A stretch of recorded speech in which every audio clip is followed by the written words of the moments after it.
Hey guys, Dmonty here with another video on Dragon Ball Z Dokkan Battle. So in today's video, we're going to go over real quick. There's a lot of new Dokkan Awakenings that just happened or just kind of released in the JP side of the game that we know about. All of these should be released actually tomorrow on the 17th. So most of the cards I'm going to show right now are actually available in the global side of the game. So I wanted to go over them really quick and show the differences between the original form and their Dokkan version.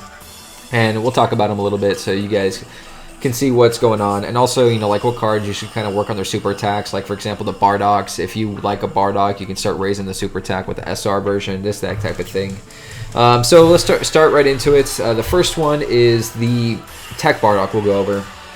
The Tech Bardock is actually a very good card. He's actually pretty damn good on a mono tech team. So his passive skill hasn't changed that dramatically, but still very, very good card. He's a sealer, but his passive, he still changes the key orbs, same as normal, but his passive went from 20% to 40%. And then I believe they also gave him Super Fierce Battle, so they gave him Fierce Battle, which is really good, especially on that mono tech team.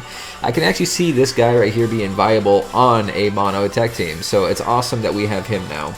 I'm not going to be going over the new Timebreaker Bardock or the Neo Super Saiyan 3 Goku. I'll go over everything else because everybody's already done those other two.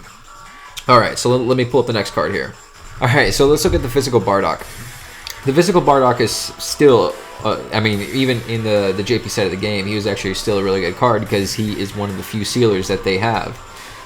So his passive skill is the main difference here. It used to be plus 2 key when HP is 50% or above. Now it is a plus 2 key boost and attack plus 20% to all allies when HP is 30% above, and they also gave him Fierce Battle. So pretty much the only difference there. The leader skills on all these guys are different. I'm not going to go over those because they are minor and they aren't really relevant in the current metagame. Alright, so that's the physical one. Let's go look at the strength. Alright, so the Strength Bardock. This is probably the one that got the biggest update, which it was needed. I think this guy was one of the original banners, man. So his passive skill went from all allies plus 15% when HP is 50% or above. Horrible. To passive skill attack 30% up to all allies when HP is 30% or more. Much better. Much better. I like that a lot better. Let's see. They gave him some key links here.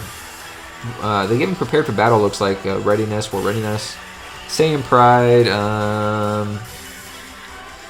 and Fierce Battle. So he's a lot more viable. He now has Supreme Damage, and when he supers, he gets an attack boost for 6 turns. I'm not sure how drastic that is, but I might actually raise my Bardock to Super Attack 10, just because I know this guy's coming now. I have something to feed all those agility ones into. Alright, so the next card we're going to look at.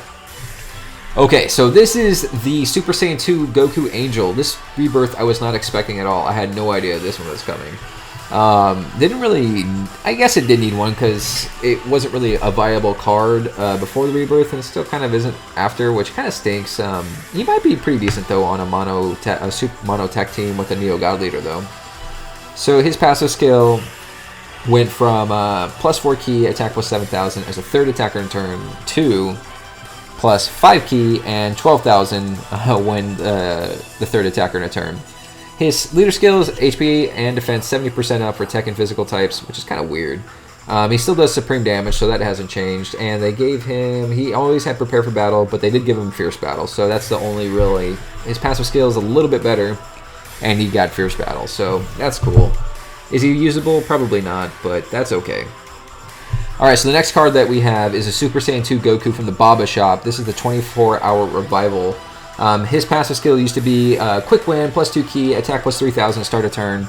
It is now plus 3 key, attack plus 7,000 at the start of turn, so he automatically starts off with 9 key. Pretty damn good. The thing is now, he went from Super Saiyan 2 to Super Saiyan 3, so he dropped Prepared for Battle, and then he gained Over in a Flash. So that's kind of cool. I've never seen that done before, but yeah, I'll take it. He also has Fierce Battle, like I said. So, pretty good card. I'm trying to think what teams this would be good on.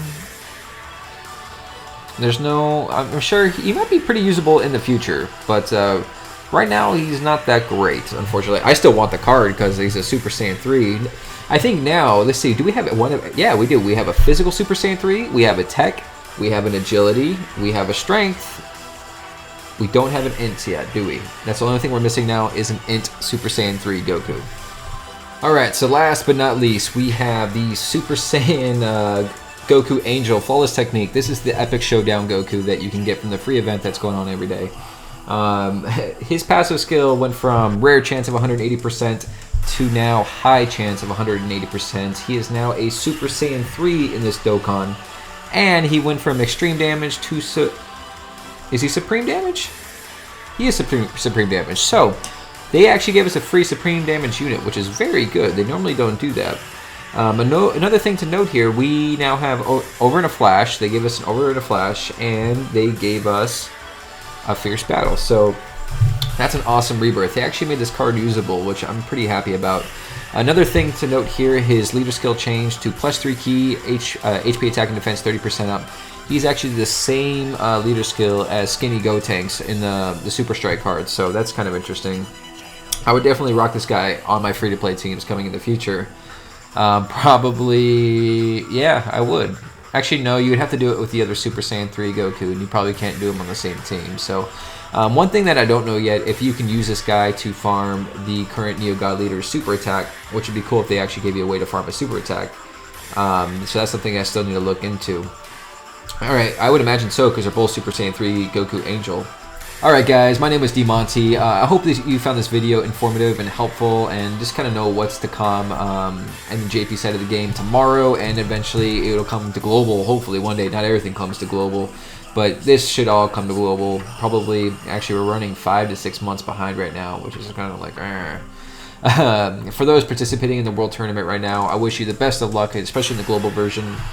Me, myself, I will be starting 24 hours after it begins, so I will be starting tomorrow night instead of tonight, just to try to rank high and local. My actual goal for this tournament is to get in the top 10,000, but I want #1 local ranking, so that's what I want, and I am going for that. I'm not too worried about getting more than one of those Gokus, but I want the Piccolo more than anything, because now, remember, like I said, on the 20th, they give you a way to farm his super attack. The Super Strike is coming, so that's all global talk, by the way.